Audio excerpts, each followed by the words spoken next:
ఈరోజు ప్రార్థన.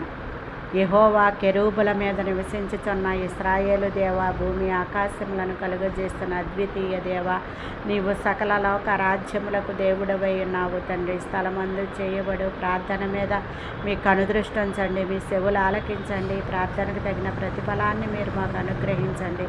మీరు మమ్మల్ని నిశ్చయముగా ఆశీర్వదించి ఉన్నారు, మా సరిహద్దులను మీరు విశాలపరిచి ఉన్నారు. మీ చేయి మాకు తోడుగా నుండ దయచేసి ఏ కీడును రాకుండా తప్పించమని వేడుకొనుచున్నాను. పరిశుద్ధుడా, ప్రేమ కనికరము కలిగిన ప్రియ మా పరలోకపు తండ్రి, మీ ఘనమైన నామమును బట్టి స్తోత్రములు. ఇంతవరకు మీ దయగల రెక్కల చాటున మమ్మల్ని భద్రపరిచి సజీవుల లెక్కల్లో ఉంచి నూతన సంవత్సరంలో 7వ నెలలో 8వ తారీఖు వరకు సజీవుల లెక్కల్లో ఉంచి రాకపోకల్లో కాపుదల భద్రత దయచేసి రోగులందరిపై మీ హస్తం ఉంచి ముట్టి స్వస్థపరిచిన దేవా, మీకే మహిమ ఘనత ప్రభావములు చెల్లించుకుంటూ యేసు నామములో